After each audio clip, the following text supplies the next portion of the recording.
Bismillahirrahmanirrahim. Assalamualaikum warahmatullahi wabarakatuh. Kita mulakan pertemuan pada malam ini dengan sama-sama baca Ummul Kitab Al-Fatihah. Alhamdulillahirabbil alamin wassalatu wassalamu ala asyrafil mursalin wa ala alihi washabbihi ajma'in. Yang berusaha Al-Fadhil Ustaz Hafiz bin Abdullah, atau nama asalnya ialah Vincent Eng San Sui, yang berusaha pengurusi Surau Dir Jumaat Islamiyah dengan Haji Alias, bersama dengan kuasa pegawai surau, mantan-mantan dengan kuasa, tuan-tuan dan puan-puan para jemaah yang dirahmati sekalian. Alhamdulillah, bersyukur pada malam ini dapat kita sama-sama meneruskan lagi dalam satu program ilmu. Dan pada malam ini insya-Allah atas tajuk hijrah menuntut pengorbanan, kita mengundang seseorang yang istimewa pada malam ini, yang jarang-jarang kita undang. Biasanya kita sebagai masyarakat Melayu Islam, kita banyak mendengar kuliah-kuliah daripada orang-orang Melayu Islam. Pada hari ini kita berpeluang untuk mendengar sesuatu yang luar biasa, sesuai dengan semangat hijrah Rasulullah.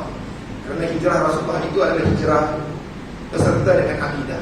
Dan orang yang hadir pada hari ini telah pun melakukan hijrah yang sangat besar.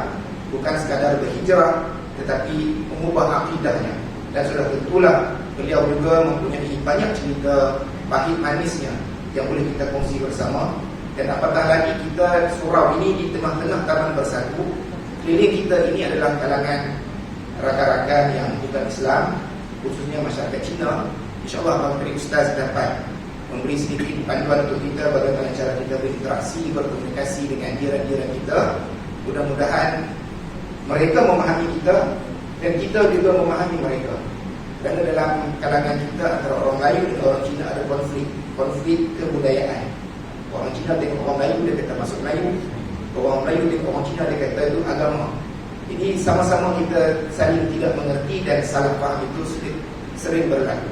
Dan insyaAllah pada malam ini mudah-mudahan dapat kita mencari titik pertemuan, khususnya dalam konsep berhijrah itu. Ustaz Hafiz ialah pengerusi Gabungan Dakwah Malaysia Negeri Perak.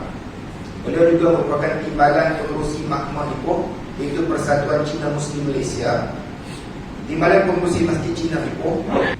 Dan beliau telah sekarang bertugas di bahagian dakwah Jabatan Agama Islam Negeri Perak.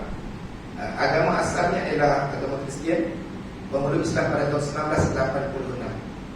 Selepas ini Ustaz akan lebih jelas lagi memperkenalkan diri beliau, pengalaman beliau menuntut ilmu, hingga beliau bergelar sebagai seorang ustaz, bertugas di bahagian dakwah.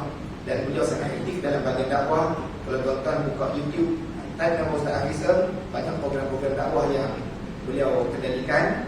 Dan sudah tentu kami mencemburi Ustaz kerana Ustaz telah mengislamkan begitu ramai orang yang bukan Muslim berbanding dengan kami.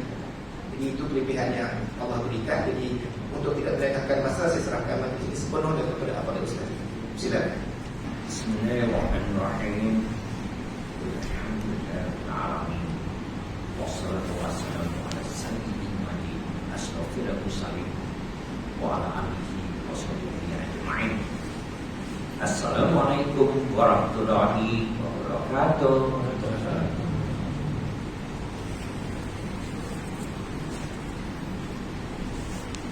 Terima kasih kepada Tuan Pengurus Majlis yang berbahagia, Tuan Haji Alias bin Haji Ahmad, pengurusi Surau Dir Jumaat Islamiyah, juga kepada hari-hari dalam puasa Surau, Ustaz-Ustaz, tuan-tuan, puan-puan sekalian. Alhamdulillah. Jadi barangkali saya pun tidaklah itu layak sangat untuk berceramah, ya tidak. Surau ini karena tuan-tuan ini yang lebih arif, ya lebih arif, ya lebih lagi berkaitan dengan ilmu agama.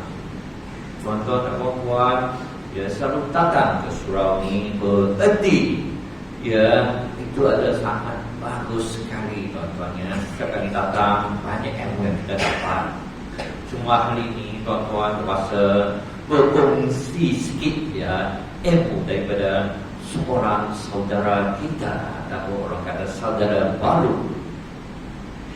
Saya tidak ada kisah ya, walaupun kadang-kadang orang sebut saya saudara baru ataupun Ustaz Arab.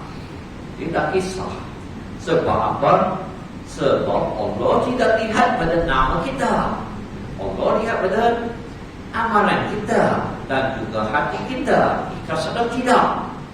Kalau nama yang cantik-cantik tetapi amalannya tak ikut pada Islam, apa gunanya? Kan begitu, tidak tuan-tuan? Kalau tersilap jangan marah saya, sebab kata saya ni saudara baru, boleh dimaafkan. Kan begitu ya. Pasti tuan kata, apalah Ustaz ini sudah berapa lama sangat pun masih saudara baru lagi. Sampai bila lagi saudara baru? Bila saya sebut diri saya bukan lagi saudara baru, tapi orang panggil saya saudara baru pula. Bila saya sebut saya ni saudara lama, orang tak boleh terima. Bila sebut saudara baru, orang tak boleh terima. Payah kan tuan-tuan? Nah, sebut saudara baru ke tak sebut pun susah juga. Macam tu tuan-tuan ya. Tak kenapa tuan-tuannya, saya bergurau, saya tak suka terlalu tegas sangat. Ya, berapa hari ini, ya, bahkan tengok muka saya pun, muka orang Cina kan. Saya telah makan banyak ciri makanan Melayu dan sebagainya, tetapi slang saya tetap slang Cina. Dan begitu. Saya telah cuba tau, bukan baru masuk Islam, telah lama masuk Islam, dah 30 tahun lebih lah tuan-tuan masuk Islam. Tetapi tetap saya tak boleh mengubahkan ya gaya saya, cara saya, pertuturan saya tetap macam orang Cina. Sebab apa? Sebab saya masuk Islam bukan masuk Melayu. Kan begitu. Kalau masuk Melayu sudah tentu muka saya telah berubah jadi Melayu. Kan begitu. Saya cakap pun masih tidak masuk Melayu. Ini pun slang Cina puan. Kalau orang Ipoh cakap masuk Melayu, kalau tak membawa pada slang Cina, itu bukan orang Cina Ipoh. Kalau Cina Kelantan tak nampak slang Cina. Tapi kalau Cina Ipoh, mesti ada slang Cina. Biar macam mana pun makan belacan itu banyak sekali pun sama juga. Okey tuan-tuan, apa tuan-tuan? Jadi ya saya ni dilahirkan di dalam agama Kristian. Daripada kecil lagi saya masuk Islam ketika itu. Sewaktu saya berada di tingkatan 6, masih belajar lagi tuan-tuan.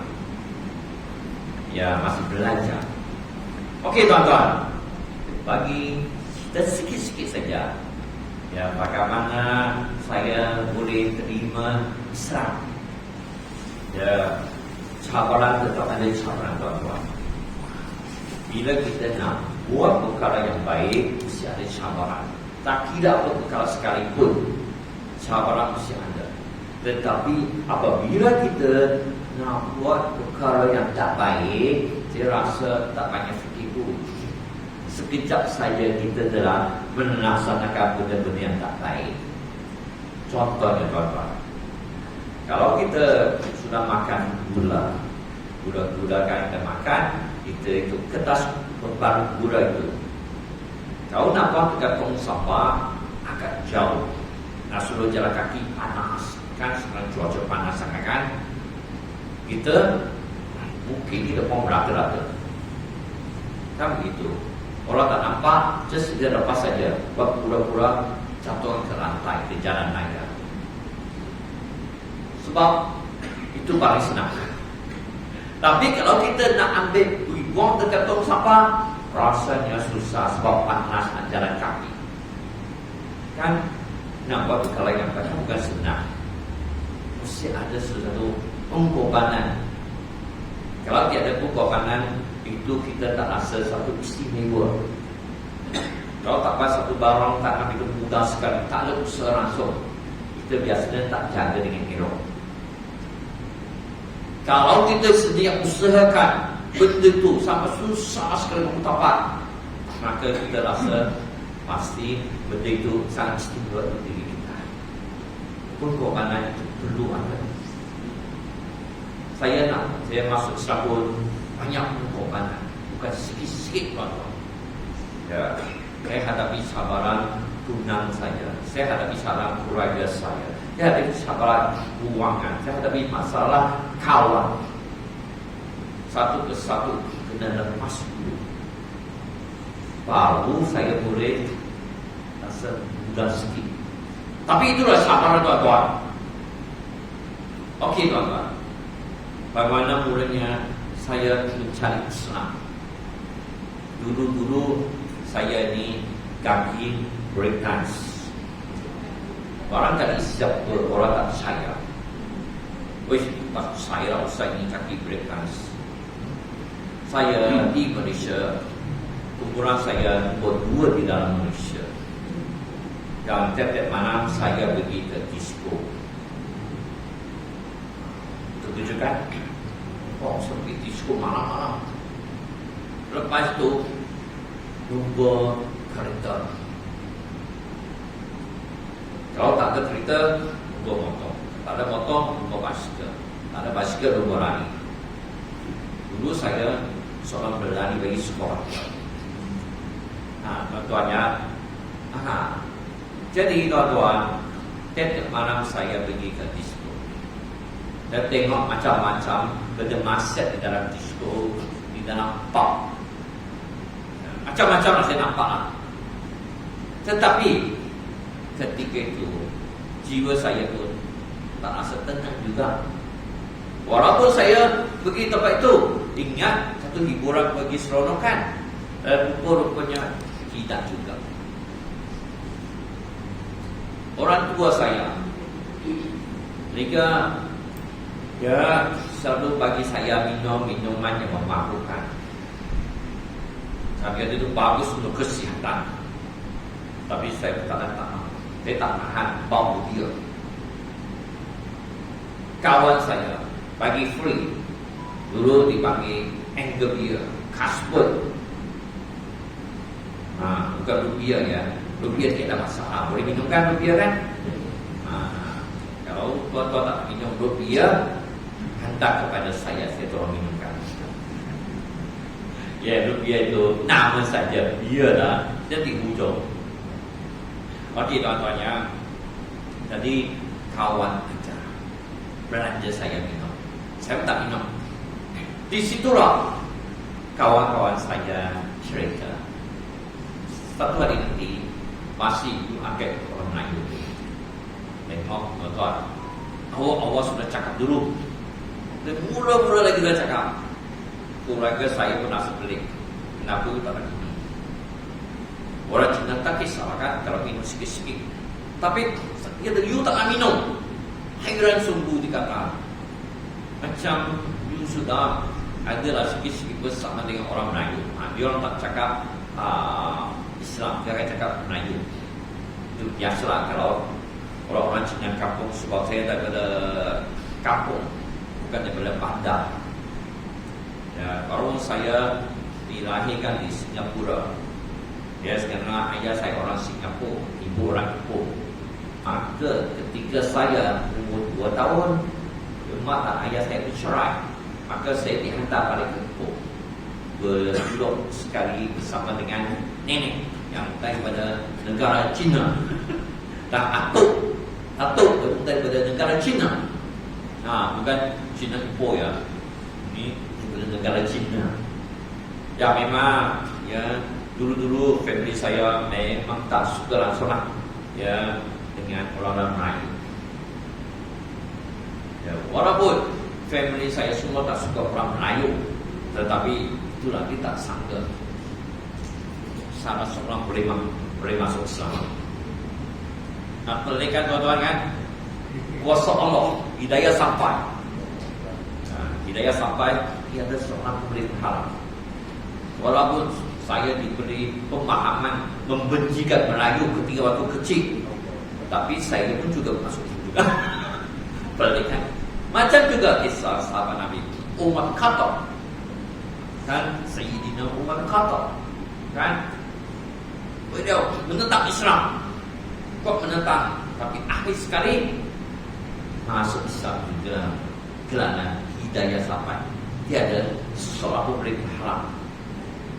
Walaupun kita mengutuk dia macam-macam, tetap dia masuk Islam. Dia juga, ya, ketika saya, ya, dengan bersosial samakan dengan kawan-kawan, satu hari saya pergi ke rumah kawan saya. Kawan saya pun anak mualaf, tapi dia pun tak amalkan Islam. Nah, cuma saya pelik, saya lihat ada satu kitab Quran di rumahnya. Maka saya kata, bolehkah saya tengok? Bila saya tengok saja Quran, buka, baca, saya dapat merasa satu macam perasaan nak tahu apakah isi kandungan darah yang boleh memberikan satu bekal yang luar biasa yang boleh bagi ketenangan kepada saya, walaupun saya hanya baca terjemahan saja. Saya baca terjemahan, dia dapat memberi ketenangan. Maka di situlah saya minta dia pinjamkan kitab Quran itu kepada saya. Tapi dia cakap apa? Boleh bagi pinjam, tetapi dengan satu syarat. Apakah syaratnya? Dia kata, tolong jangan bagi tahu orang Islam Melayu ya, nanti mereka marah saya sebab orang tak Islam tak boleh baca kitab Quran. Berarti nanti bahaya lalu ni. Tak apa, kita kawan baik, tiap-tiap sudah, tiap-tiap dibawa balik. Nasib baik dia bagi. Mana tahu kalau tak bagi, macam mana saya nak kaji dalam Islam? Tiada seorang pun yang sampai Islam pada saya. Maka saya bawa kitab itu balik. Rumah saya sembunyikan sebab takut keluar kitab. Dan saya baca. Makin baca, saya nampak kalimah Allah. Maka di sinilah saya banyak doa kaum saya ini. Macam mana itu Tuhan Allah? Kenapa you orang boleh sembah Tuhan Allah? Sedangkan saya ni hanya sembah patung-patung sahaja. Hanya sebab patung. Ya. Lalu saya memikirkan patung ini, kalau saya rasa tiada apa-apa. Sebab cara logika masih tugas-tugas. Tiap-tiap pagi kita yang dorong membersihkannya. Kenapa kita perlu membersihkannya? Sedangkan kalau dia seorang Tuhan, dia lindungi kita, kita melindungi dia. Cara logiknya lah. Kenapa begitu? Dan bagaimana saya boleh yakin dia adalah Tuhan? Sebab banyak patung. Patung tok Melayu ada, patung perempuan pagi, patung yang Buddhis, ya, belum besar. Dan saya pelik, ada satu guru saya itu. Lepas itu datang pula orang Kristian, datang mengajar saya di rumah dengan bangsa. Satu minggu datang 2 kali mengajar saya. Barangkali kita orang Islam tak begitu kan? Tak pergi mengajarkan kepada yang lain. Ini dia tetap mengajar. Setiap minggu 2 kali datang ajar saya. Maka saya menyoal. Saya banyak menyoal dia tentang ketuhanan. Dia kata, lu kata itu Islam adalah Tuhan. Saya pun tak faham sangat kata. Sebab kalau ikut kepada Isa dikatakan dia ada makan minum.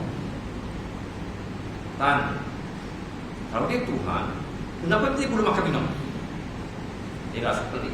Dia tanya kepada benda Kristian tu. Dia kata, saya suruh kamu belajar, dia tak suruh kamu menyoal saja. Kamu belajar saja, jangan banyak soal. Oh, itu yang saya pun rasa geram. Sebab kata, kalau you tak dapat jawab, macam mana saya ini nak tahu cara dalam? Tidak, kata gitu. Dia kata, minta maaf, you belajar itu. Akhirnya bila saya menyoal lagi, dia tak jadi datang. Pun bagus juga kan, kalau tak datang. Tapi kita boleh nampak kesungguhan dia tentang mengajar, di mana kita orang Islam pun kadang-kadang tak mampu kalau begitu pergi mengajar di tempat orang ini, menjadi tempat itu. Kerana kita selangkap yang perlu pergi mengajar adalah berpangkat ustaz. Kalau kita bukan ustaz, oh tak boleh. Adakah itu betul? Adakah itu betul? Jangan marah saya tuan-tuan. Ya, tugas kita di dalam dunia ini, walaupun bukan sebagai seorang ustaz, kita tetap kena menyampaikan dakwah. Tidak tuan-tuan? Tak ada pilihan. Apa yang kita tahu, kita kena menyampaikan. Ya, Allah tak pernah kata bukan menyampaikan yang ustaz ya. Anda ada tulis, Anda ada Quran, Anda ada hadis Nabi menceritakan begitu. Tak ada. Dia kata kita dilahirkan sebagai umat, maka kita kena menyampaikan. Jadi tak kira kita tahu apa kita sampaikan. Walaupun kita bukan ustaz, tapi kadang-kadang kita punya masyarakat takut. Yang takut, saya bukan ustaz, kita tak berani. Macam juga jiran-jiran kita yang ada di sini, kita katakan dia adalah ramai yang non-muslim. Kalau non-muslim, mesti kita tak fikir itu kena cari ustaz yang berbangsa sama dengan dia, tapi tidak. Kan selalu kita akan berfikir begitu.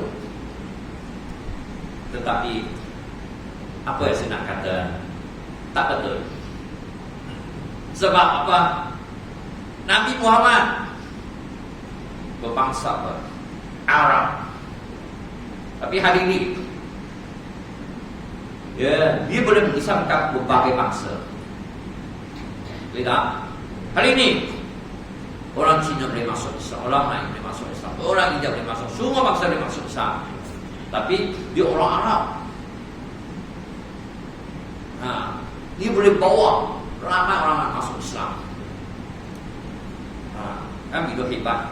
Jadi berarti di sini tak semestinya kalau orang Arab hanya untuk menjabat kepada orang Arab, tak semestinya kalau orang Melayu untuk orang Melayu, tak semestinya kalau orang Cina untuk orang Cina. Tidak.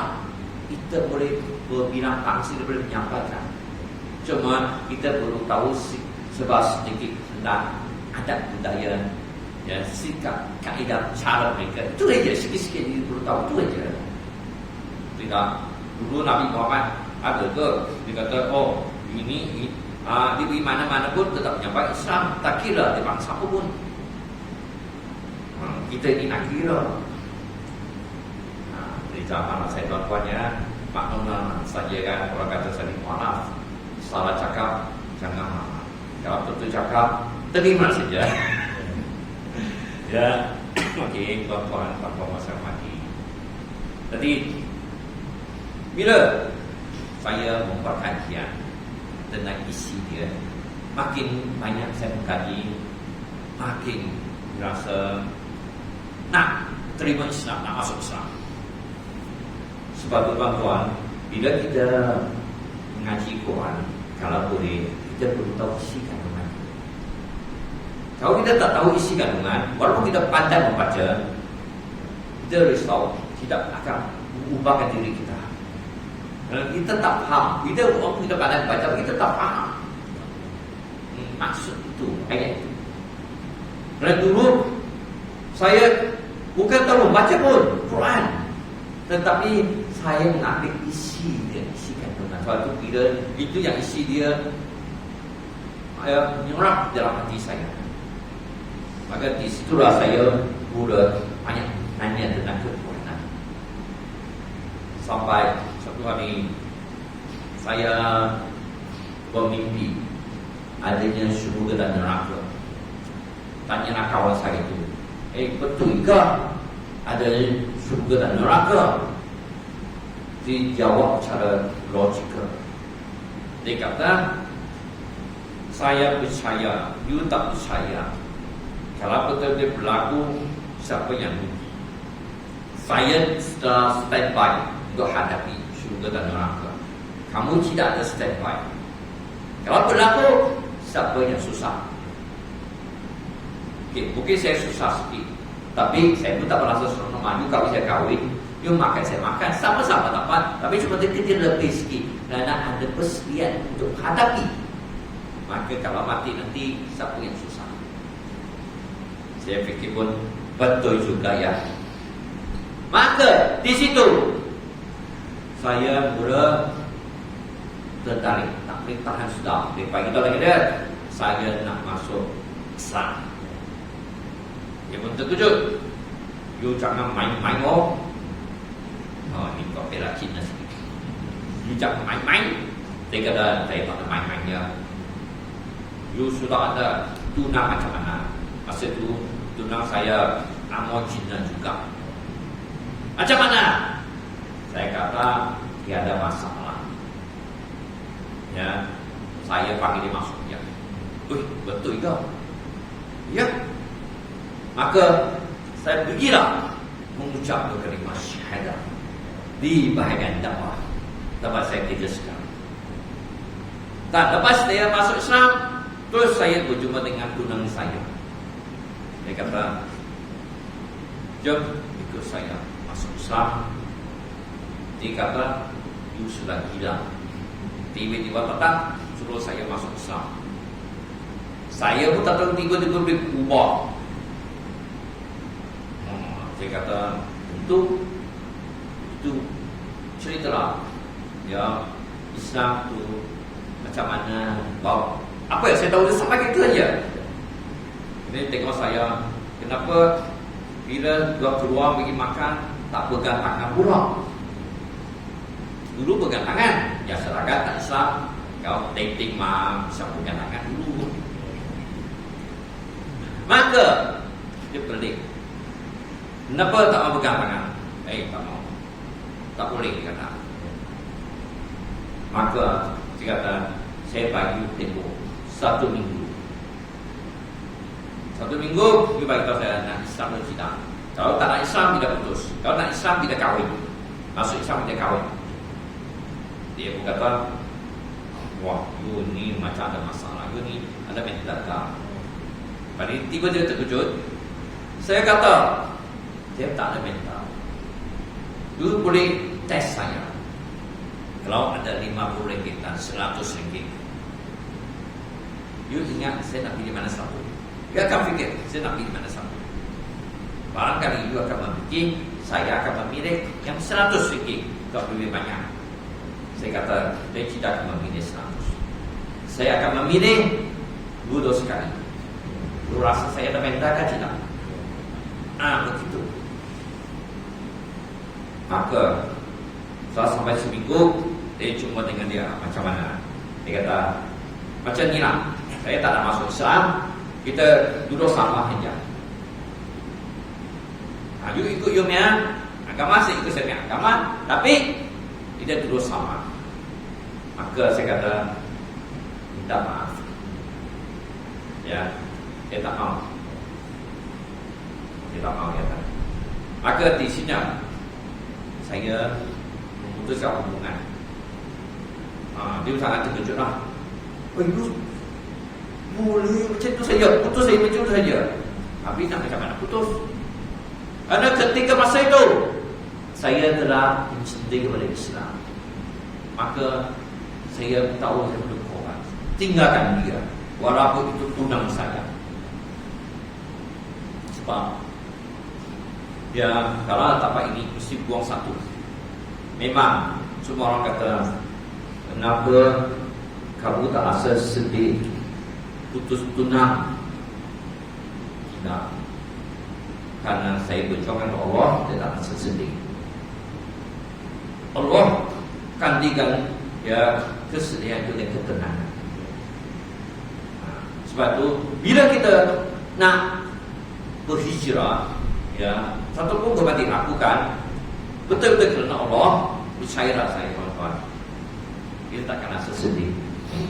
Dia akan datang balik ketenangan. Banyak orang kata, kalau kamu masuk dalam bidang dakwah, nanti kamu orang tak mau pagi kerja, you akan susah semua. Dan hari ini tuan-tuan, saya masih boleh hidup lagi, walaupun bukanlah orang kaya. Saya rasa lebih tenang. Kalau saya mati, sekurang-kurangnya saya mati dalam Islam. Alhamdulillah. Jangan mati dalam keadaan bukan Islam. Itu perasaan. Sebab kita memahami. Ya, jadi itulah tuan-tuannya. Kerana saya melihat isi kandungan Quran, saya mula satu hal. Sebab itu bagilah peluang pada orang non-Muslim kita untuk membaca kitab Quran. Bagi peluang mereka. Jangan kita sekat mereka.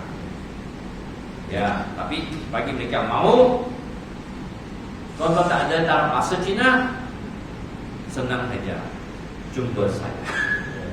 Saya boleh bagi kitab Quran dalam bahasa Cina. Ya, yang saya miliki ini special sikit sebab dia terjemahan oleh orang-orang Cina Malaysia. Dia bukan orang Cina di negara Cina. Kerana bahasa Cina di negara Cina kadang-kadang kita akan susah kita memahami. Sebab orang Cina Malaysia, dia kadang-kadang perkataan itu tidak digunakan di negara Cina. Macam contohnya, ya roti kan orang bahasa Melayu kan. Orang Cina di Malaysia pun sebut roti. Mungkin kerana dia pelan sikit dia sebut roti. Itu aja A jadi L. Tapi di Hong Kong mereka tak cakap roti, mereka cakap impau. Berbeza. Tapi orang Cina Malaysia itulah terbiasa. Dia akan campur sikit bahasa Melayu. Iaitu adat dasar. Jadi tuan-tuan, setelah saya menerima Islam, maka di sinilah saya dapat menghadapi satu persatu cabaran daripada keluarga. Jadi saya simpan Islam saya lebih kurang 5 tahun. Baru saya cerita dengan keluarga saya. Kalau kerana bukan bocor rahsia, saya tak cerita lagi tahu. Ya, kerana kawan-kawan bagi tahu dengan ibu saya, anak you telah ikut Melayu. Sebab saya nampak dia pergi masjid sembahyang. Dan nampak hanya bocor keluarga saya semuanya berkumpul tunggu saya balik. Bila saya balik, saya berhairan kenapa semuanya family semuanya berkumpul. Rupa-rupanya mereka semua nak interview saya. Ya, sudah ya.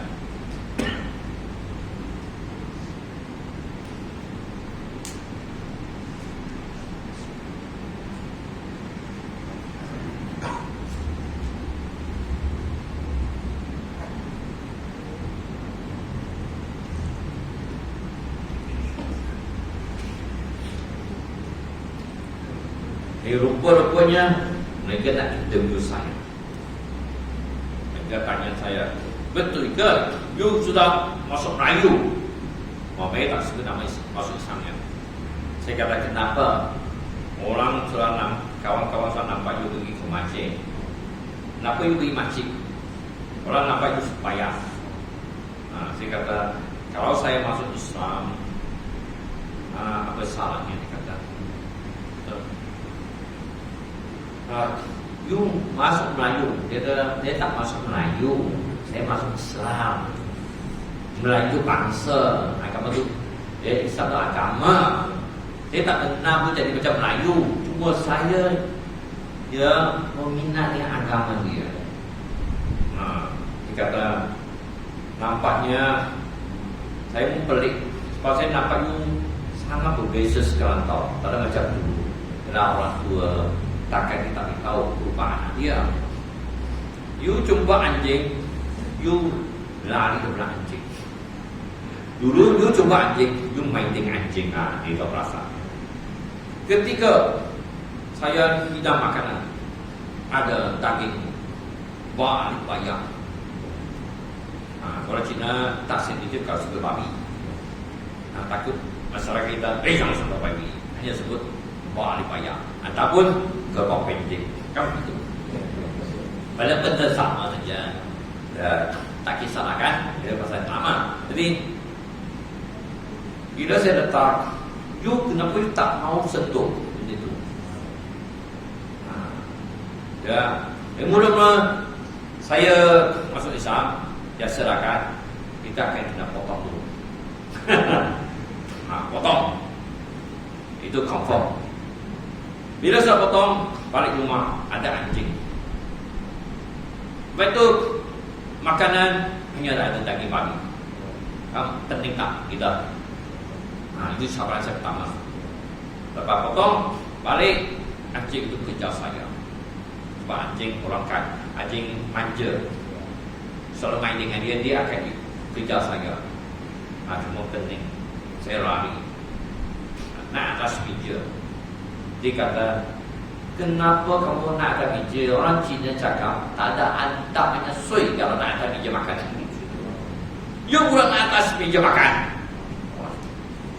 Lepas tu makanan you pandai you tak makan betul itu. Dia macam mana saya buat? Ini satu pengajaran. Saya ambil daging tu, saya kata bagi tahu dengan mak, saya makan di dalam bilik. Okeylah, bawa masuk bilik. Saya bungkuskan benda itu. Hanya ambil nasi kosong. Kalau ada sayur, ini sayur saja, dia makan saja. Tapi daging saya bungkuskan, kita makan. Bila mak kata, sudah makan ke bro? Sudah. Wah, daging itu makan habis sayur, tak tinggal langsung. Memang sedap, yang masak dia makan habis. Sebab saya tahu, kalau saya simpan sikit lagi sebelum saya makan lagi. Jadi ambil tangga berjaga-jaga, bungkus semua. Habis kita. Jadi disitulah dia mula jual Syam. Hanya itulah dia tanya saya. Okey, dia kata, saya bagi tahu satu. Kalau you mau pilih Islam, berarti kita mau family. Tak, semua harta kamu saya tarik balik. Lepas itu saya dah naik kereta. Dan ketiga belajar pasal naik kereta. Dia kata, berapa lama kamu? You mau Islam ke? Mau keluarga ke? Mau you main kereta ke apa? Macam mana? Maka apa saya jawab? Saya kata, sebelum saya nak jawab, boleh tak ibu janji dengan satu benda? Apa dia? Ibu memberikan peluang untuk saya untuk menjaga ibu sampai ibu mati. Saya minta bagi peluang untuk saya menjaga. Saya terkejut. Kenapa kamu kata begitu? Sebab saya pilih Islam. Islam mengajar saya kena jaga orang tua, orang tak Islam, kena jaga dia sampai mati. Sebab dia terpaksa buat begitu. Bagilah peluang untuk saya, dia kata. Maka di sini dia mula terkejut. Dia diam. Okey, dia kata, kalau macam tu, berarti you yang pilih Islam lah. Ya. Kalau mak bunuh diri di depan kamu, suruh kamu keluar Islam, boleh tak boleh? Kalau mak bunuh diri di depan kamu, depan family, saya kata, kalau mak nak bunuh diri, saya pun tak payah apa-apa. Saya hanya tengok. Itu saja. Kata, wah, You ini betul-betul sudah kena disihirkan, dijambikan oleh orang Melayu sampai begitu sekali. Maka dia kata, tidak, mereka tak jambi saya. Mak, jangan salah faham, dia tidak ada jambi saya pun. Ya, kalau jambi saya, ya, gua jadi Melayu, kenapa saya tak pakai kain sarung? Kan mereka pakai kain sarung, kenapa saya tak pakai? Saya bukan baru masuk Islam, saya sudah 5 tahun saya masuk Islam. Dia bagi tahu. Asalkan 29 ayat. Jadi dia kata,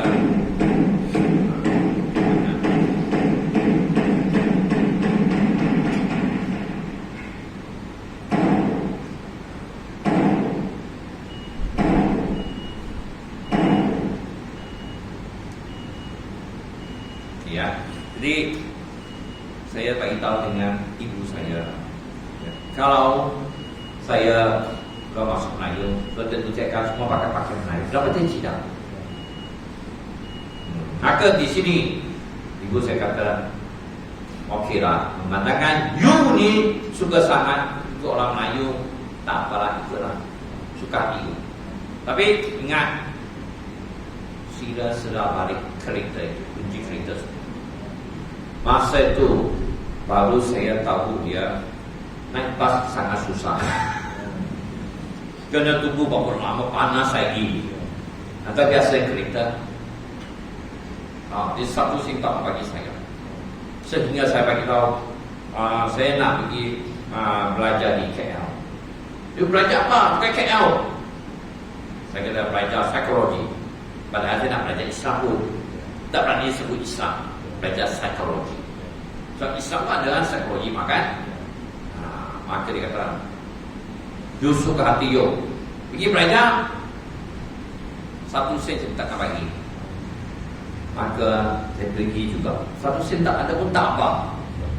Jadi kalau saya bagi sikit, jadi saya pergi belajar dekat KL, ya, hanya bawa beberapa puluh ringgit saja ke KL belajar, masuk ke sekolah agama. Sampai masuk ke sekolah agama, sana pula kawan-kawan sana minta pinjam, tapi tak ada duit. Nak tunggu allowance, kena tunggu 2 minggu dulu. Dia masuk tak lagi, kena 2 minggu baru ada allowance. Maka 2 minggu, ya, kawan lagi pinjam, tinggal lagi dalam 5 ringgit saja. Macam mana tahan sampai 2 minggu, ya saya fikir. Macam mana nak tahan 2 minggu ni? Maka bila sampai time makan, saya turun ke kantin, ambil nasi kosong dekat kuah saja, itu air kosong. Jadi bila macam makan, ada seorang makcik yang dia tukar masa di situ. Adik, kenapa adik tak ambil ni lah sikit? Oh tak apa.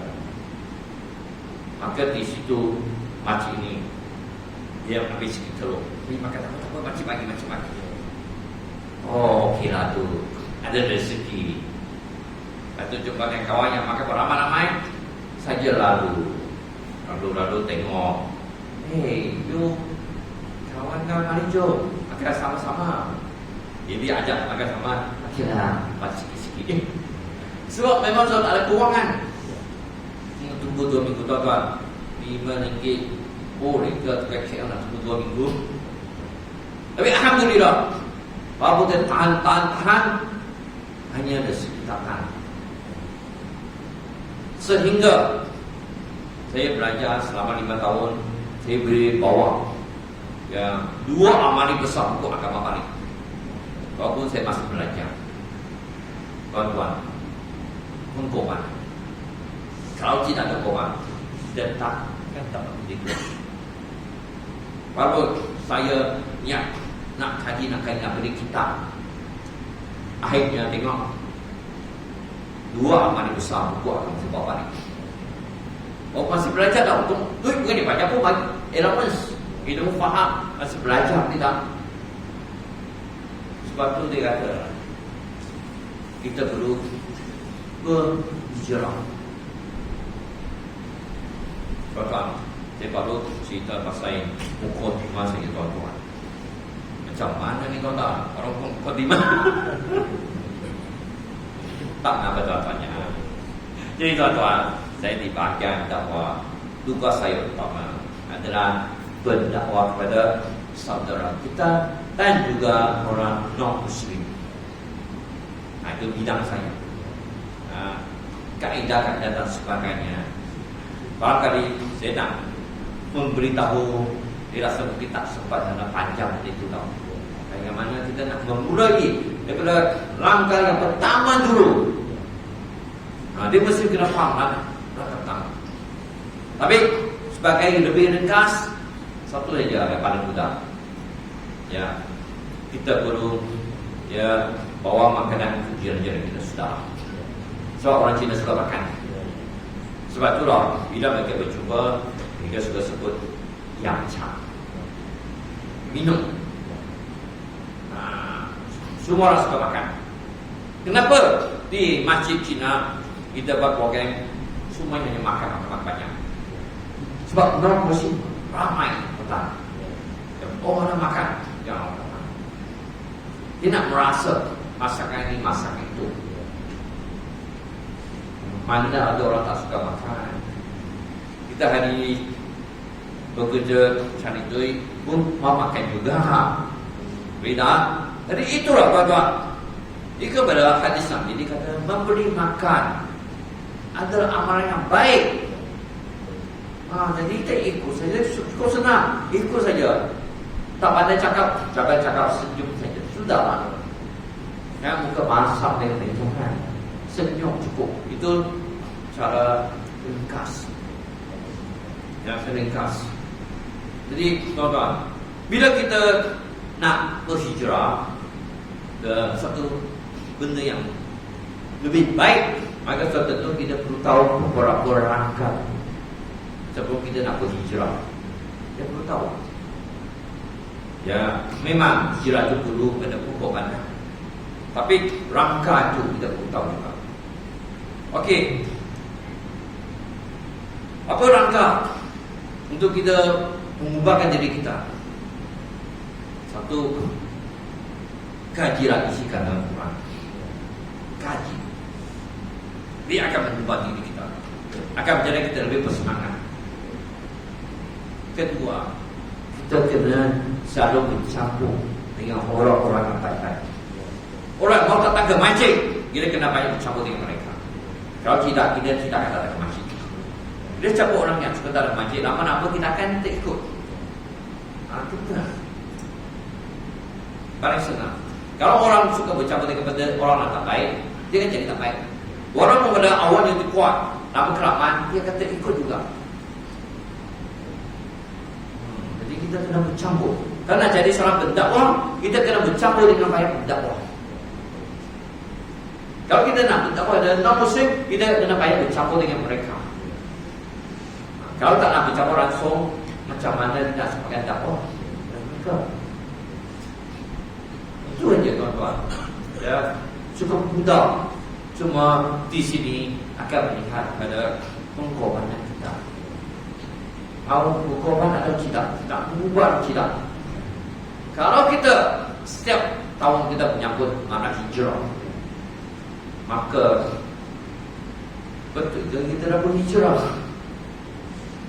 Atau hanya segala ada apalah kena menyambut. Bukan begitu tuan-tuan. Sebenarnya kita menyambut hijrah ni supaya satu tindakan untuk diri kita, supaya kita ni insaf yang boleh berubah jadi lebih baik sikit.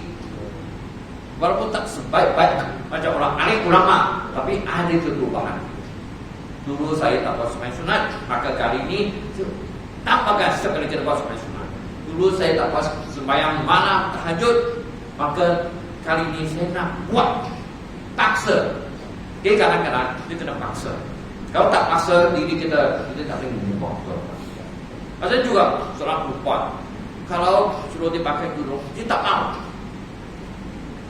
Apa nak pakai panas, beda, macam-macam. Tapi macam mana dia nak mula memakai? Macam mana? Maka dia kena paksa diri dia untuk berubah pakai. Tak suka kena pakai. Nama kelamaan dia jadi biasa. Nah, itu selalu kaedah dia. Dia kena kobatkan. Dia tak suka kena kobat, nanti dia akan jadi okey. Misalnya saya tuan-tuan, macam wanita-wanita yang ada di belakang, semua tak pakai, tidak? Okey. Sekarang saya kata, wahai puan-puan semua, cuba puan-puan semua jangan pakai dulu, pakai seluar pendek hari ini. Macam mana perasaan? Mestilah, oi mana boleh usah tidak? Tak boleh terima. Sebab apa? Kerana tuan-tuan sudah faham hukum tak boleh. Kedua, terbiasa dengan panjang. Bila naik sikit, rasa macam angin banyak. Begitu tuan-tuan. Dia kena memaksa diri kita berubah. Kalau kita menyambut hijrah tidak ada perubahan, berarti kita hanya menyambut sia-sia saja. Okeylah tuan-tuan, saya pun tak nak cerita panjang sangat. Dan sudah panjang lagi tuan-tuan saya nak cerita. Nanti tuan-tuan ni kata lain kali saya tidak akan sebut itu pusat Cina Mani lagi. Sebab cerita terpanjang sangat. Kan begitu boleh tak? Saya dia beritahu oleh tuan-tuan, tapi tuan-tuan semua baik-baik. Tidak ada buruk sangka. Ia berzona, jangan kamu buruk sangka. Begitu tuan-tuan ya. Jadi sama silap itu daripada saya. Maaf ya. Ayah dan ibu Ustaz apa jadi? Okay. Ayah saya tak Islam. Sama ada masuk Islam tidak, saya tidak tahu. Sebab saya tak pernah jumpa dengan dia. Ibu saya tak lebih pasti sama dia terima atau tidak. Kerana sebelum dia meninggal, masa itu dia kena penyakit kanser di hospital. Dia tak boleh bercakap. Maka saya sudah beritahu dengan dia. Dia kata, akhir sekali ada satu, dia minta tolong. Mak, dia tak boleh cakap sudah. Hati kamu terima kepada Allah. Bila kamu terima kepada Allah, insya-Allah nanti kamu akan jumpa saya di akhirat. Kalau kamu tidak mahu terima kepada Allah, sampai bila pun tidak akan dapat jumpa. Dia bagi tahu. Dan terserah pada kamu. Kalau dia tak boleh cakap. Berarti saya dah sampaikan terakhir sekali. Walaupun di hati dia kadang-kadang bagi tahu dengan kawan-kawan dia, saya ni Muslim. Dia pelik dengan dia tahu. Saya ni Muslim. Mak bila dia masuk, tak apa mak. Tengok. Hati dia tak tahu. Bila saya bawa dia menghadiri majlis dan orang Islam, tuan-tuan tahu tak? Dia pakai jubah, tak pakai tudung labu. Saya kata, mak tak Islam tak payah pakai. Saya mau pakai juga. Tengok, orang tak Islam mau pakai. Orang Islam belum tentu lagi. Itu lebihnya. Tapi puan-puan ni semua pakai. Tapi itulah mak saya tak Islam. Dia mau pakai.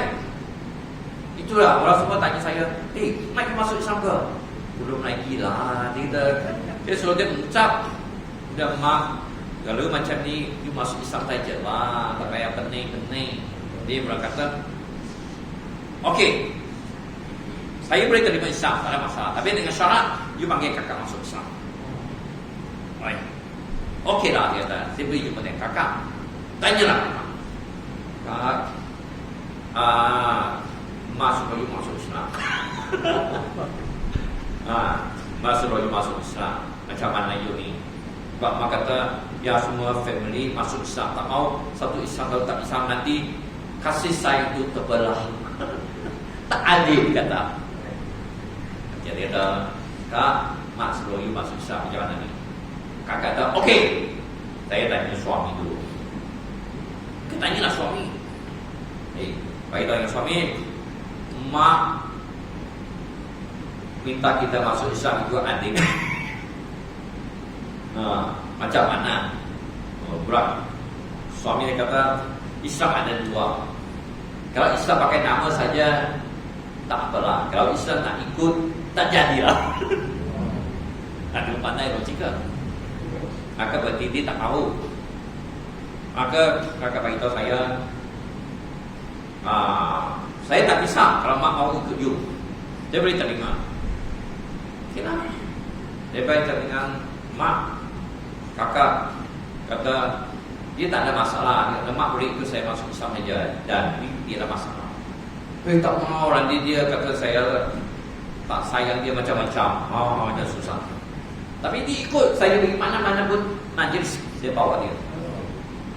Ya, sebab itulah dia boleh pakai tudung dengan rambut pula, dengan pakai jubah. Bapak saya suruh dia, tak payahlah tak Islam, mau juga. Okay, sebab itu akhir hayat dia, saya bagi tahu dia, terima Tuhan Allah. Itu saja. Tidak mati, terpaksa saya kebumikan ikut cara Kristian. Sebab saya tak pernah dapat dengar dia ucap dan terima tak terima, dia tak tahu. Dia tak ada hitam putih. Maka family saya semua kata, you kata di Islam kena buktikan. Dia tak dapat buktikan. Maka dia ikut cara Kristian. Orang begitu. Saya dan anak lelaki kena juga jalan di depan masuk gereja. Tuan-tuan, tengok apa saya buat di gereja. Sebab masuk gereja kita tahu bukannya haram. Sebab kita punya babu. Ya, Tuhan sebenarnya Allah tidak perlu Islam. Saya masuk gereja. Lepas itu sampai tanya sembahyang, saya sembahyang di tepi gereja, tepi sana. Tapi dalam gereja juga, dalam gereja juga. Badri pening. You ni Islam dia. Boleh ke saya sempat di sini? Dia kata, you punya kerja kotor ke? You kata tak kotor. Kenapa saya tak boleh sembahyang? Dia bukannya sembahyang. Kesian, dia macam Islam. Islam boleh menggunakan sebab di mana-mana saya dapat itu bersih, bukannya kubur. Boleh. Lepas tu interview saya dengan Islam. Hanya suruh saya memberi ceramah di dalam gereja. Kita boleh cakap Islam. Kita tak tahu macam mana Islam sebenar. Jemput semua Kristian. Tapi kita boleh. Dengan syarat tidak ada recording, tidak boleh ambil gambar. Karena tak mahu nanti berlakunya salah faham. Okay. Ya, jadi itulah tuan-tuannya. Bila kita berkomando sesuatu, kadang ada punya feedback. Feedback dia kadang bagus atau tak bagus. Jadi kita terima lah itu supaya satu pujian untuk kita. Selagi kita tak mau terima, sampai bila pun kita susah nak berubah tuan-tuan. Ya, orang kata dunia hanya susah sikit. Bukan susah sampai tak boleh makan. Cuma susah kerana berbagai macam masalah. Kerana kita tidak, selagi kita hidup mesti ada masalah. Cuma tengok bagaimana kita menghadapi satu persatu. Sampai mati pun ada masalah. Nak hadapi kubur alam kubur ni pun takut, tidak? Tak boleh lepas tuan-tuan. Tetapi ingat bahawa akhirat itu ada lebih baik. Biar susah dunia, janji akhirat senang. Jangan susah di dunia, akhirat pun susah. Itu yang paling penting. Jadi sampai di sini dulu. Dan ya segala silap, ya kata-kata sakitkan hati, saya mohon maaf ya. Maka sampai di sini dulu. Dan dia sudahi dengan Assalamualaikum warahmatullahi wabarakatuh.